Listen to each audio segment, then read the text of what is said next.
You walk into a store, and instead of prices going up every year, they start dropping. A new phone that costs $1,000 today might be $900 next month and $800 a few months later. Sounds great, right? But what if I told you that falling prices could actually wreck the economy?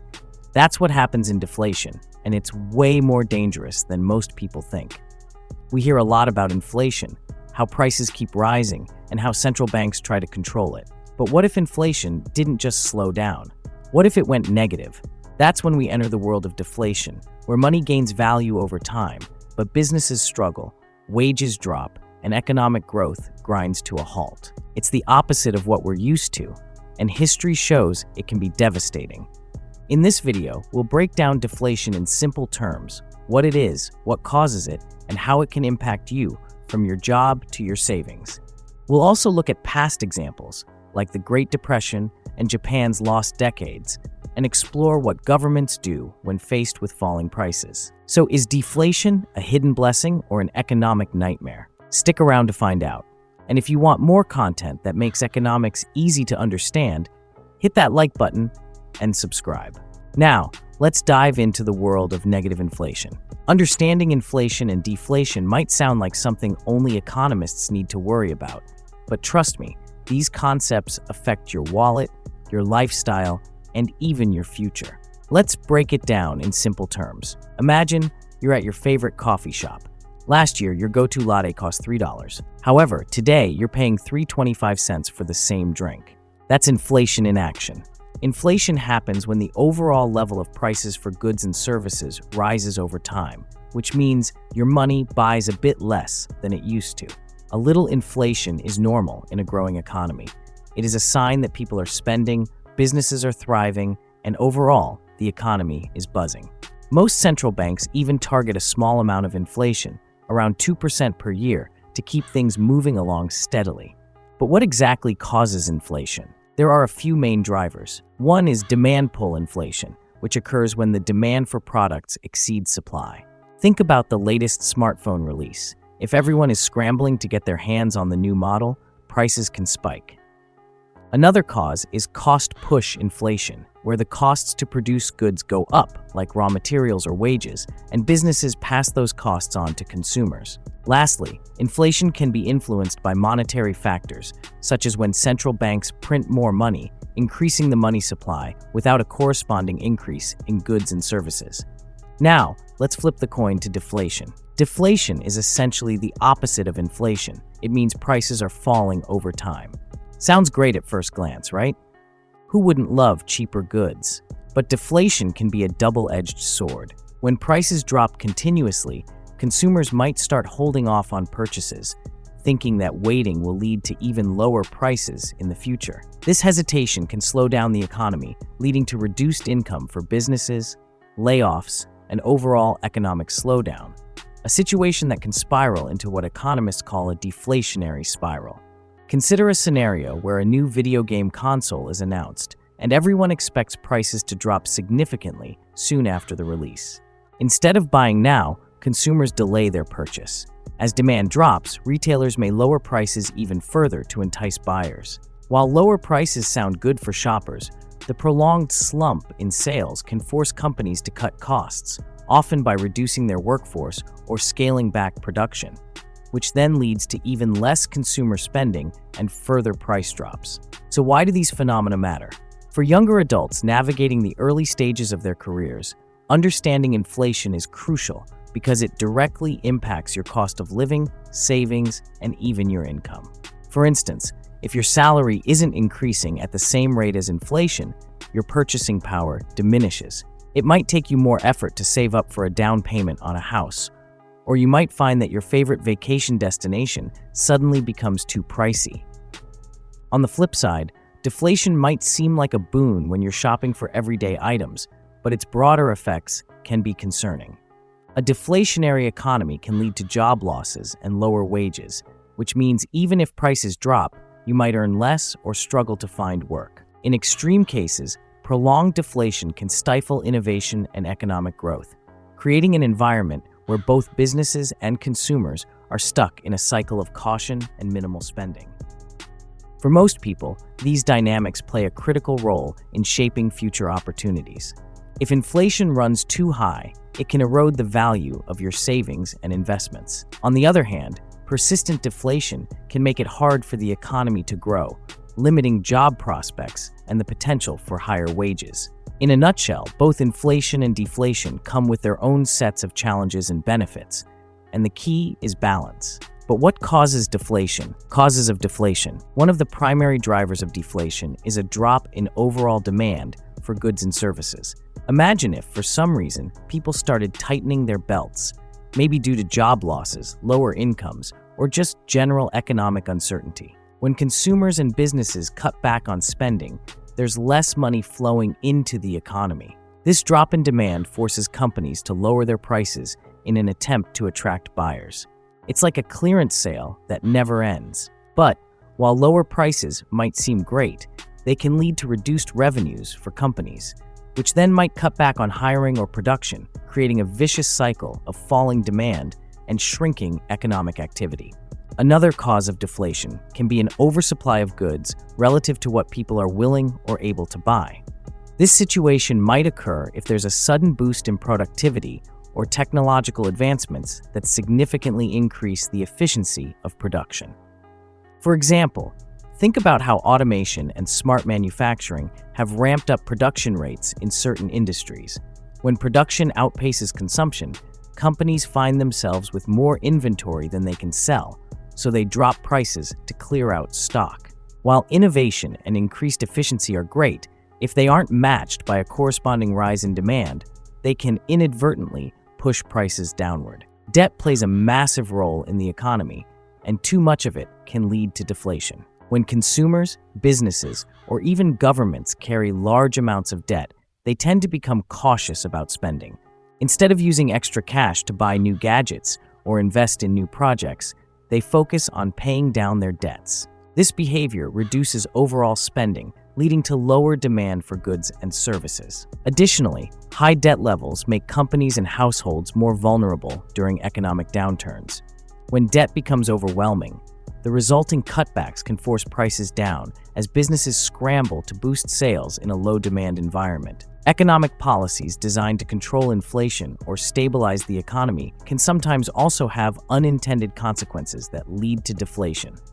For instance, if a government or central bank implements overly tight monetary or fiscal policies, like raising interest rates too high or cutting public spending too drastically, it can stifle economic growth. High interest rates make borrowing expensive, discouraging both consumers and businesses from taking out loans. Similarly, reduced government spending can lead to fewer public projects and jobs, further dampening economic activity. These policies, while intended to rein in inflation or stabilize the market, can sometimes swing the pendulum too far in the opposite direction, ushering in a deflationary phase.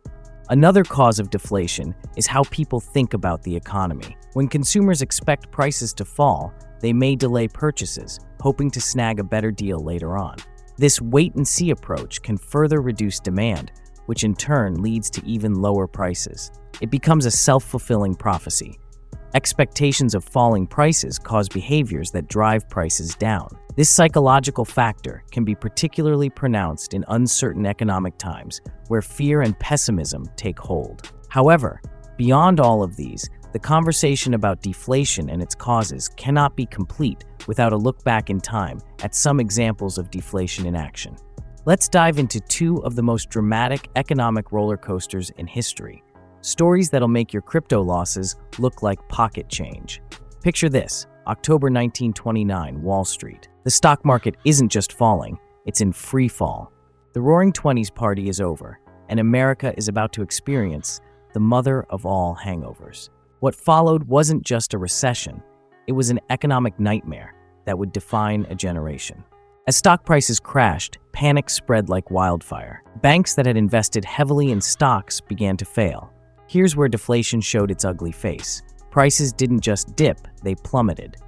By 1933, they dropped by a stunning 30%. Imagine everything you own suddenly being worth a third less, but your debts staying the same. The numbers are mind-blowing.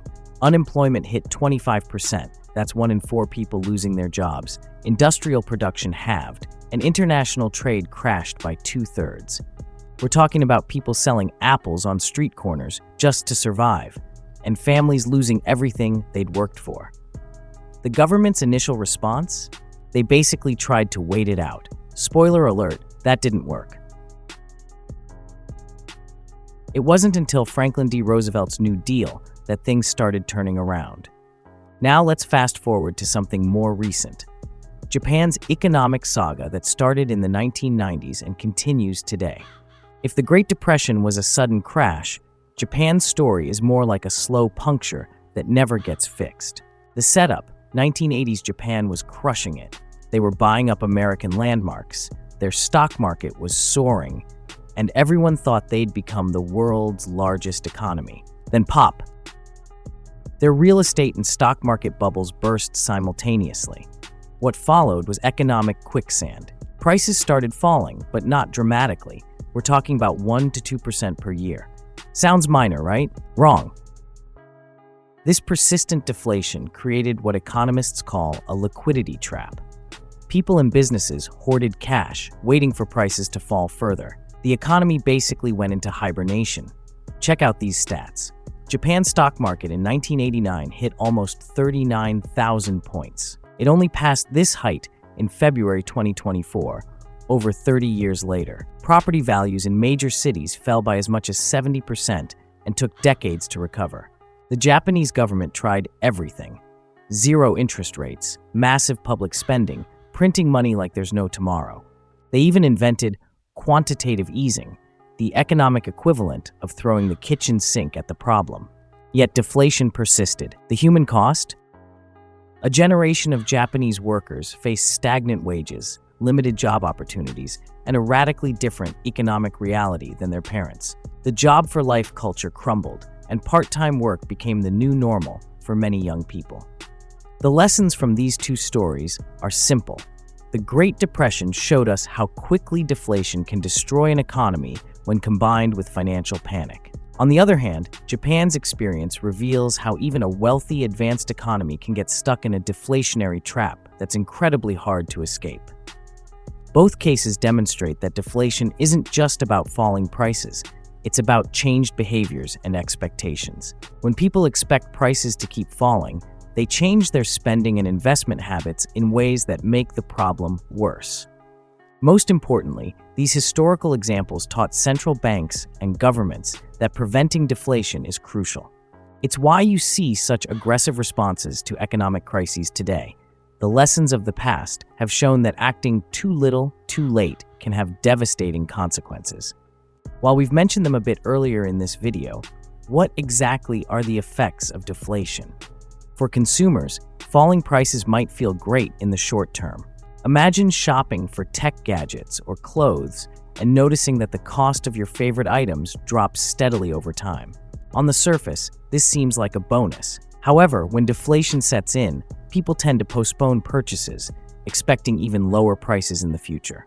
This delay in spending can create a vicious cycle. When consumers hold off on buying, overall demand drops. Businesses see fewer sales, and that leads them to cut back on production.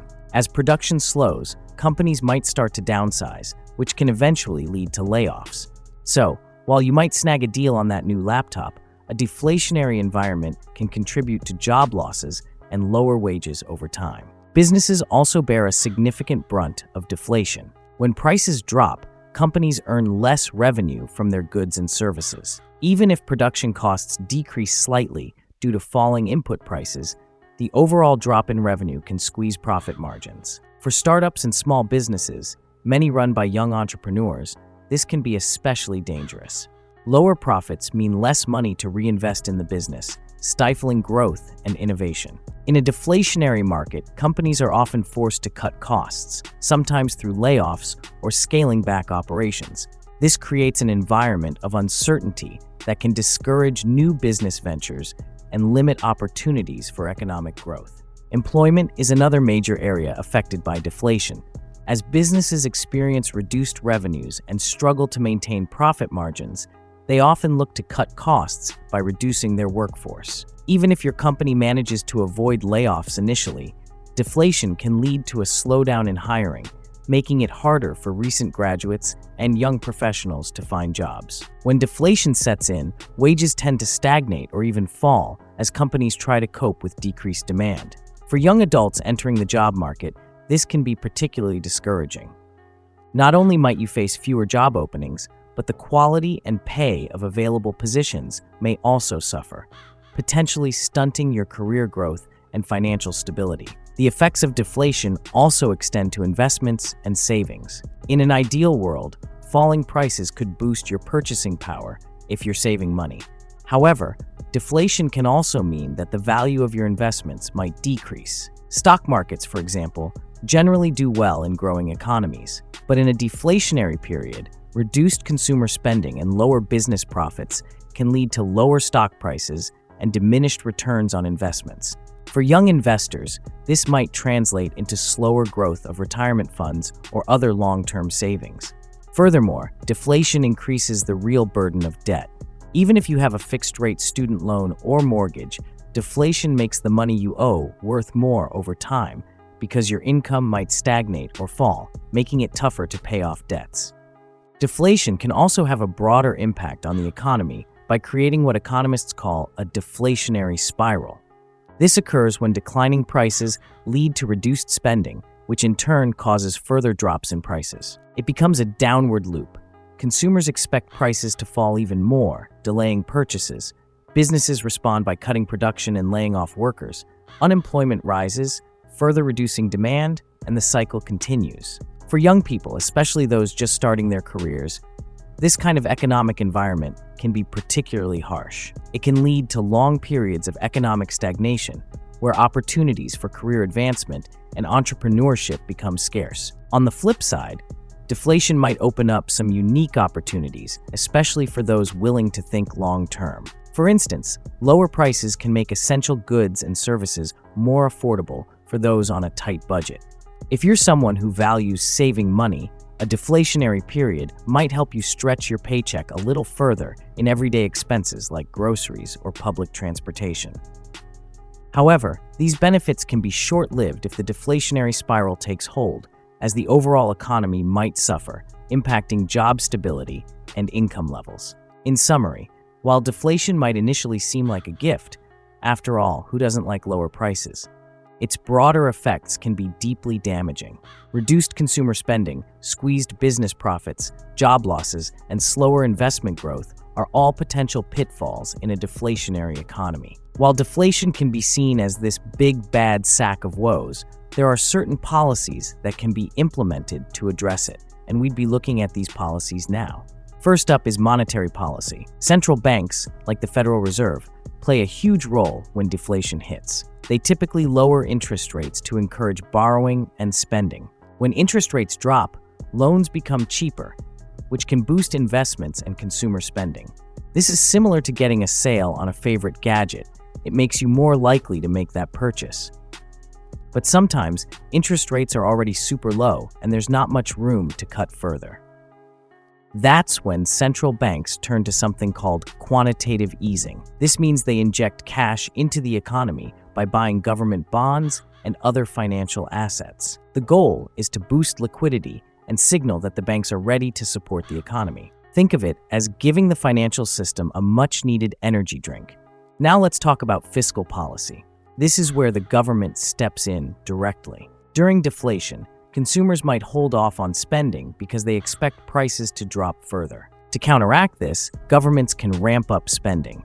They might invest in public projects like building roads, schools, or even new tech hubs. These projects not only create jobs, but also put money into people's pockets. Tax cuts can also help by increasing disposable income for households and businesses, which encourages spending.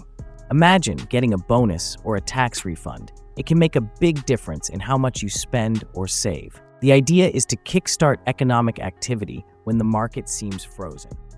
Another crucial angle is structural reforms. While monetary and fiscal policies are more about short-term fixes, structural reforms focus on making the economy more resilient for the long haul.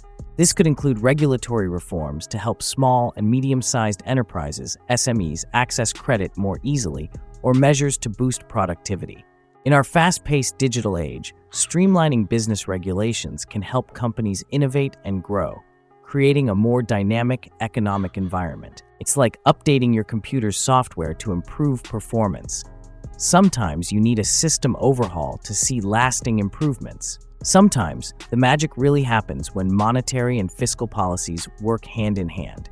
When central banks lower rates and the government steps up spending simultaneously, the combined effect can be powerful. This coordinated approach helps prevent the economy from slipping into a deflationary trap, where falling prices lead to reduced income and further spending cuts. It's all about creating a positive cycle where increased spending leads to higher demand, which in turn supports job creation and growth. But these policies aren't without challenges. For instance, too much government spending can lead to higher debt levels, which might cause problems down the line. And while lowering interest rates can boost spending, it might also lead to asset bubbles if not managed carefully. That's why policymakers have to walk a fine line, constantly adjusting their strategies to respond to real-time economic data. In summary, combating deflation involves a mix of monetary policy, like lowering interest rates and quantitative easing, fiscal measures such as increased government spending and tax cuts, and structural reforms aimed at long-term stability.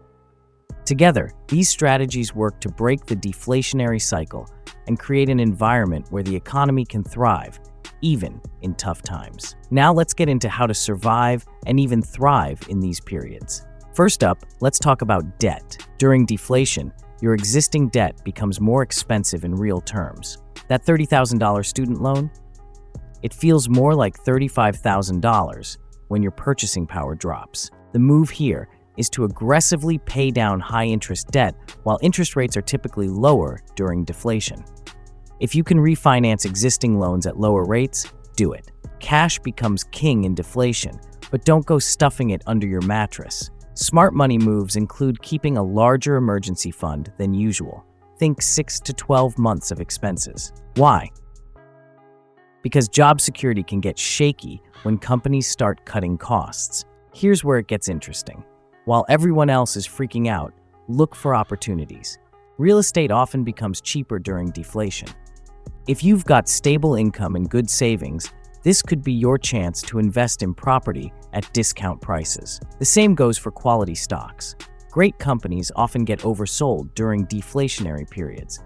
Skills are your secret weapon. When companies tighten their belts, they keep the most valuable players. Focus on becoming indispensable at work. Learn those new software skills, get that certification, take on the projects nobody else wants. Better yet, develop multiple income streams. Start a side hustle that could become your main gig if needed.